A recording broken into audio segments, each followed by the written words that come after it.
Ready?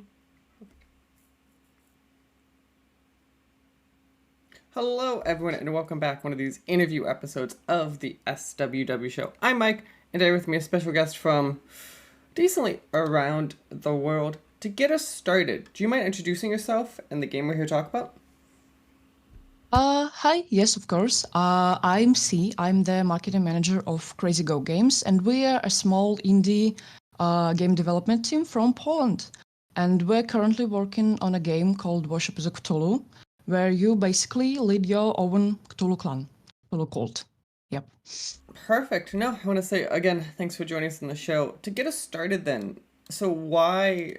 Obviously, Cthulhu is one of these legends or kind of these things that is kind of known and kind of talk about time to time. What kind of made the team want to kind of go in and kind of make a game kind of based off this? Well, I can tell you like our story because we didn't start because we wanted to make a game about Cthulhu, but we started because we had a passion for Cthulhu and had an idea for a game where we needed something huge and big.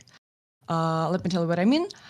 So Lovecraft is a very popular author, of course, and like in our team we had some people who were a very big fans of Cthulhu, some people who just like were familiar with his works, but everyone knew about his legacy. Everyone knew about like his what he left for the world in Eldritch horror, and everyone wanted to like develop such a thing for ourselves. Like we wanted to explore it, and our one of our designers actually like made a concept art where we had a hole.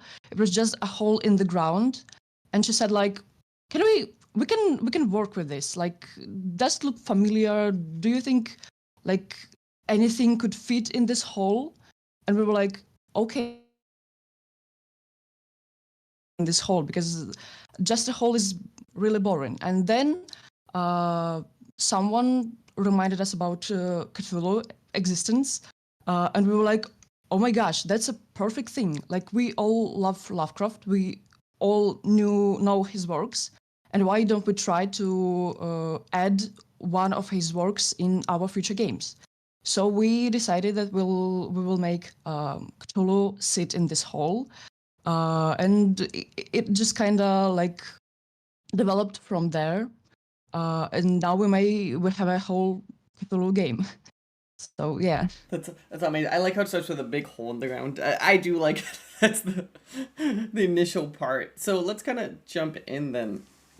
Talk about so obviously as you kind of mentioned, and for you who go check out the game kind of on Steam, kind of what's out there.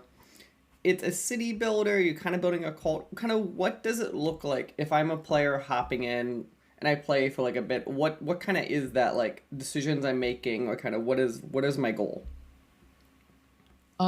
So like your goal is probably to make the best cult for Cthulhu to be, I don't know, like happy. And yeah, so you get to the island. You have a shipwreck, and you accidentally get to an island where you see that there are some like ancient ruins, something something that connects with the like cold things with worshiping and such stuff. And you have a mage who is telling you what to do, who is explaining you all the things, and you understand that this is probably a place where people used to worship Cthulhu a long time ago. And so you want to revoke the god, you want to worship it, you want to participate in such a thing. So you mainly start building your own city. You start gathering some followers. You start gathering resources, and basically starting from this, you're slowly uh, summoning new monsters, new gods, and things start to exaggerate from that. And a lot basically happens, and we've only shown like a small part of it when we released our demo. So there is a lot I can't talk about right now because like it is really a lot. Like we have a huge lore coming up. No, that makes perfect kind of sense. Is there kind of something that you like doing, or kind of when you play or test the game that kind of really stands out to you, kind of that you want to kind of shout out? Yeah, my favorite mechanic I think is the one where you can choose your own path, where you get like a certain event happening, and you can choose from uh, three or two options, and they all have consequences. I like this mechanic a lot because it adds this Lovecraftian vibe that it reminds me that the game is based on literature, on eldritch horrors, and I feel kind of more connected to the books and the whole universe. And I like to have like an impact on my cult, and that my decisions have consequences. That's what sticks out for me. No, that makes sense. Have you any? Is I'm curious, kind of when, and obviously don't break things that you're not supposed to talk about yet. But I'm curious, like these cult members, right, that are there. Is there ever like, or have you kind of experienced accidentally, or like where like sure cults sometimes people die, uh, where like we accidentally killed them, or is that like a thing you have to think about in this? Like, do you have to kind of also think of like the direct consequences of your actions, probably in a darker way than most city builder equivalents would have? Yeah, those things that are happening when you can like those events, they have consequences that are pretty impactful. And in the first option of the game, they were just like some information you gather, but later we added more depths and more consequences, and that is something that will be seen in the future release. So yeah, like your followers can suffer, and your resources, you can lack resources. You can, I don't know, like get a challenge that you won't be able to fulfill, won't be able to actually like make. So yeah, the consequences are like pretty impactful. That makes a lot of sense. Like that's the thing I feel like with cults is like for it to feel right in this type of game, it has to be impactful, and that kind of checks out. So as we are kind of talking, obviously as you've kind of mentioned, there is like kind of you guys had at different points like a demo out or kind of like had internal testing. What kind of I'm curious, what was that feedback like for you guys kind of as you started spreading out to the player base comparatively kind of to what was expected? You guys have to go rework some systems? Was the feedback surprisingly really good? Kind of what was kind of that general impression? Yeah, we actually like the general impression was surprisingly positive, surprisingly good because that's like our first EA release, so we didn't know what to expect. But right now we were happy with the results we got. But the most interesting thing I think is that talking about huge consequences, impactful consequences, people wanted us to give them someone to kill, give them something where we can like sacrifice someone. So we had to work on the mechanic of sacrificing people faster than we thought we would have to work with it because people demanded sacrifices, they demanded killing. And yeah, so now we have this mechanic, and we're very excited to show it, and we hope people will like it. That's amazing. I appreciate how like you had to like speed up the like timeline of like killing people. I like it makes sense, but it's just a really funny that like I'm imagining like a ticket system which is a bunch of requests of just being like, let me kill people, I want to sacrifice, I don't like my villager. Like just kind of going down this list if it gets worse and worse. Yeah, people like were constantly asking like, will I be able to sacrifice someone in this game? That's all I need. Will I be able to sacrifice someone to Cthulhu? That's like the main thing. And we were like, well, you'll see, you'll see. Question kind of going down that line then. When you say sacrifice and kind of where the player be given like different options for the ability to like sacrifice, or is it kind of more like a you're sacrificing kind of will go from there, or is it the player could be like I want to sacrifice like in this type of ritual or sacrifice here? Kind of, are you guys gonna give some players some little more nuance control? Yeah, so at first, I mean, not at first, but like when we released the demo, only one way of sacrificing someone was shown. It is to sacrifice someone to summon a monster, which will be able to fight for you. But because people were demanding more sacrifices, as I already said, we had to work on the other mechanics faster. So we added some new things. For example, you'll be able to sacrifice someone on a sacrificial pyre, or you'll be able to carve some symbols on the back of a person and sacrifice them too. So, like, if you want to worship different different gods and different parts of the lore, you sacrifice people for the different needs. And yeah, so we have multiple mechanics of sacrificing, and I think that's something that people would really enjoy. No, I agree that it's really dark, but I do completely agree with you that people would really enjoy the different types of sacrifices. So obviously, as we are kind of talking, the game kind of comes out into early access in about 3 weeks. So it comes out on, at least listed on Steam here, October 21st, which is not that far away. How kind of is the team feeling internally kind of going up to this launch? And then I would like to kind of talk about kind of what can players kind of expect at launch versus what might look like 3, 6, 9 months down the road. So like we are working really hard right now. Like if you were to see our group chat, it would be filled with a lot of stuff because uh, it is really like a hard time where we need to be efficient.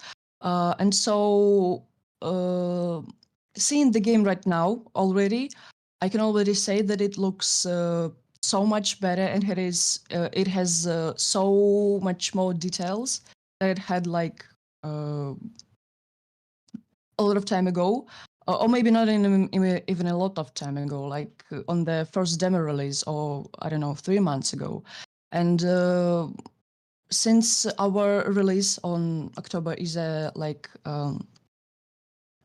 is very very soon, uh, I know that we will be able to make the game even more better, even more interesting in this time. And of course, we will be constantly developing things, constantly adding new things. We already have some projects like what we can add in the future, what we can do for the game in the future, new mods, new like type of stuff, new maybe sacrifices. So I know that the game for us feels promising. Like we still have a lot of things we want to incorporate there, and we're very excited to add them. So yeah. That sounds great, kind of. So, as you said, then 21st kind of comes out.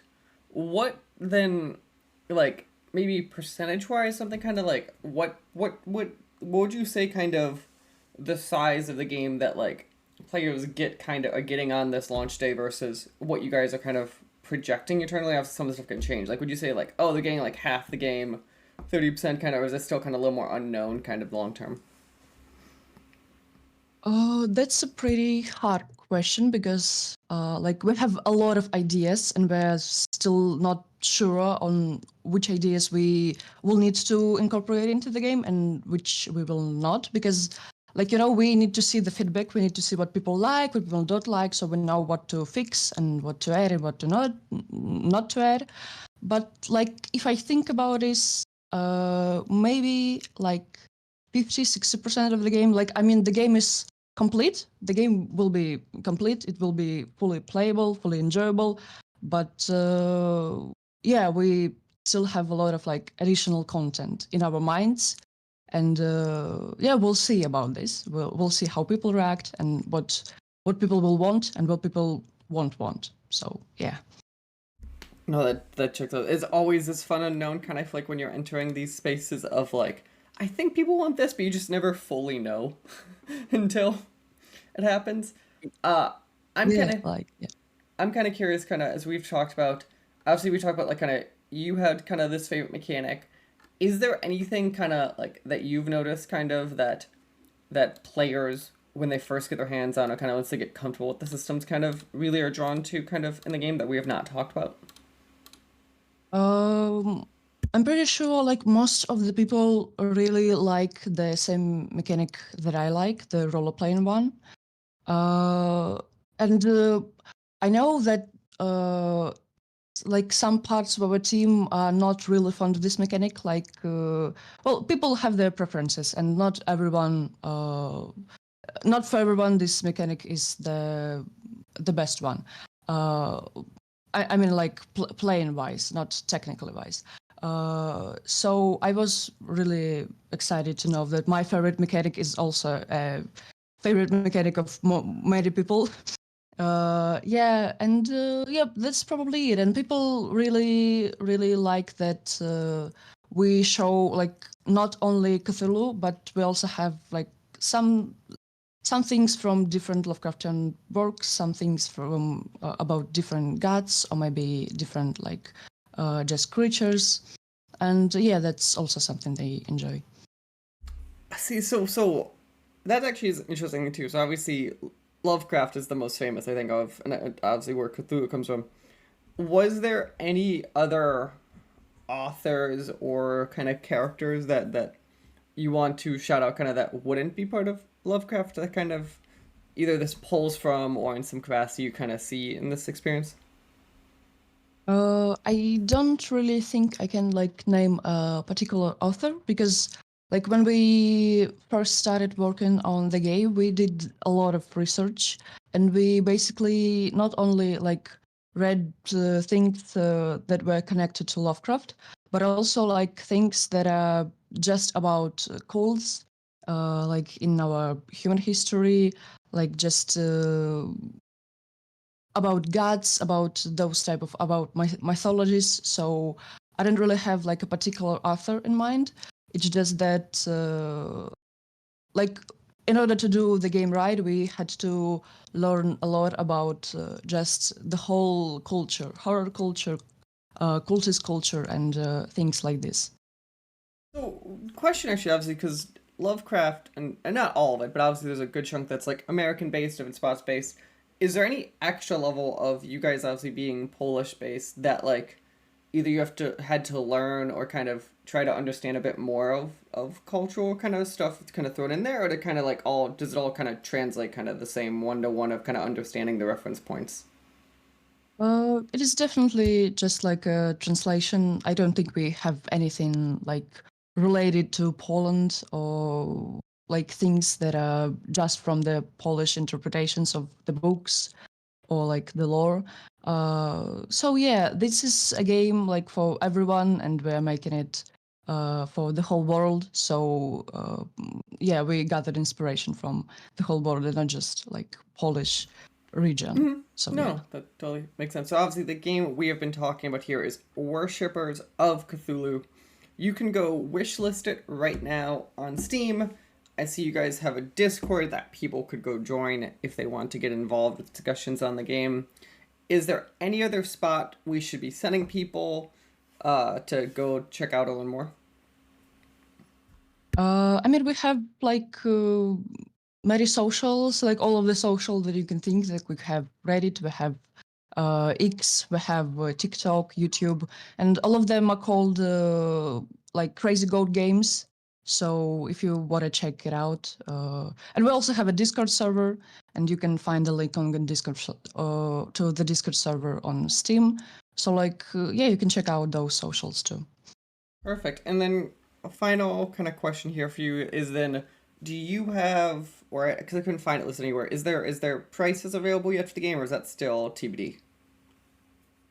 Yeah, prices are still in discussion, but we can say that those prices will be like the average price you see for city building games now, so around like $20 to $25, something like this, if I'm not mistaken.